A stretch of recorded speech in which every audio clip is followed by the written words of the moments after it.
अस्सलाम वालेकुम everybody, this is Sikandar टेमम financials. I hope you guys are doing fine and learning with us. Channel को subscribe कर लीजिएगा, साथ लगे बेल आइकन पे भी प्रेस कर दीजिएगा since this is time sensitive content. और तमाम वो भाई जो मार्केट में ट्रेड करना या टेक्निकल एनालिसिस को लर्न करना चाहते हैं उनके साथ जरूर शेयर कीजिएगा। So jumping into the KC 100 on the weekly time frame, weekly में दोबारा 21 एक्सपोनेंशियल के ऊपर नाउ वी आर ट्रेडिंग और 55 एक्सपोनेंशियल से बाउंस के बाद है ये स्पेशली। सो लेट्स सी हमारे पास 50 पे अगर दोबारा शाये मिलता है on the weekly time frame और अगर उसके ऊपर क्लोज मिलता है तो that is going to be very bullish on the weekly time frame.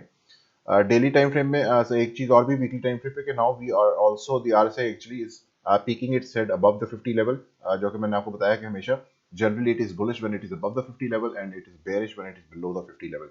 तो डेली टाइम फ्रेम में मैंने आपको लास्ट टाइम बताया था कि हमारे पास जो सपोर्ट बॉक्स प्रीवियसली यहाँ पर था उसके बाद रेजिस्टेंस में टर्न हो गया। यहाँ तक हम रेजिस्ट यहाँ तक it acted as resistance, then we slowly started moving into it और 0.236 लेवल जो था मैंने आपको बताया था कि that is in confluent with the support box और द रेजिस्टेंस बॉक्स। और उसमें 45,397 level is the important level that we need to take out. और एग्जैक्टली वहीं से रिजेक्शन हुई है even up to the hourly time frame, कि जहाँ पे आवरली टाइम फ्रेम भी अभी उसके नीचे ही ट्रेड कर रहा है। एक आवरली क्लोज भी अभी तक नहीं मिला इसके ऊपर। सो लेट्स सी, अब हमारे पास जो है शार्प इंक्लाइन में है, moving averages 21 exponential, 50 simple, 55 exponential and even 100 EMA और 100 simple moving average. All major moving averages are below the price section right now, which is a very good sign. And also RSI is in the bullish territory above 50. So these are good signs. Let's see अगर ये consolidation यहाँ पर हो पाती है और एक sustainable move hourly closes के साथ above the 0.236 level at 45,397 level अगर इसके ऊपर हम consolidate कर पाते हैं, अगर ये हो जाता है तो obviously it's going to be pretty good। और हमारे पास जो बुलिश रिट्रेसमेंट थी वो तो ये वाली है। नाउ लेट्स सी कि हमारे पास ये जो लास्ट ड्रॉप आया था इसमें हमारे पास जो रिट्रेसमेंट है ऑन द बेयरिश साइड उसमें हमारा बाउंस कहाँ तक पहुंचा है। So if you retrace this last move you can see कि we are exactly below the 0.618 level. और मैं आपको हमेशा से बताता आता हूँ कि आपके पास जो मूव्स हैं उसमें जब भी बाउंस आता है तो बाउंस में फर्स्ट पॉइंट होता है आपके पास 0.236 level which is a bearish bounce, then 0.2382 और उसके वो भी बेरिश होता है, 0.5 भी बेरिश होता है, लेकिन the moment you close above this point आपके पास जो मार्केट है वो बुलिश हो जाती है वंस अगेन। सो आपके पास यहाँ पे एक दोबारा से बड़ा अच्छा मौका है on the hourly time frame to be bullish again in the market.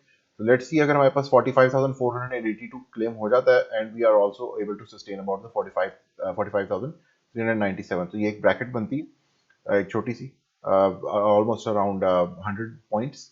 तो इस 100 पॉइंट्स के अंदर जो है हमारे पास रेजिस्टेंस रहेगी। Let's see if we can claim it. अगर वो क्लेम हो जाती है तो yes we can then again become bullish on this retracement.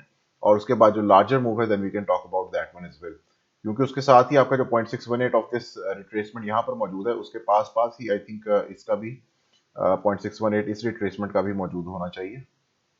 Let's see, I think इसका 46,500 में था। Yes 46,587। So once we claim this one, ठीक है, उसके बाद आपके पास जो पूरी retracement of the larger move the June 14 highs up till the December 14 lows, यहाँ से जो आपका 6 मंथ्स का जो एक ड्रॉप है इस पूरे ड्रॉप का जो बुलिशनेस है that is going to return at 46,587, जिसके साथ आपकी कॉन्फ्लुएंट है ये वाली ट्रेंड लाइन भी। So don't forget about this trend line. This is also very important, and somehow I think it they ये just एक forward anticipation है।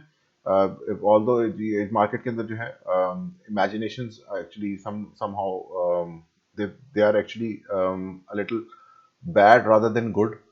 तो उसमें आप इसको सिर्फ एक लर्निंग प्रोसेस के लिए यू कैन सी इट कि आपके पास मे बी समहाउ पिक्चर जो है वो इस तरह से फॉर्म हो कि 200 जो सिंपल मूविंग एवरेज है it goes and bumps into this trend line and the price action somehow goes and bump into this one, और ये दोनों को इकट्ठा अगर ब्रेकआउट करे तो दोनों को इकट्ठा ब्रेकआउट कर दे, यानी कि दोनों एक ही पॉइंट पर कॉन्फ्लुएंट हो जिसमें आपकी ट्रेंड लाइन और 200 सिंपल मूविंग एवरेज है।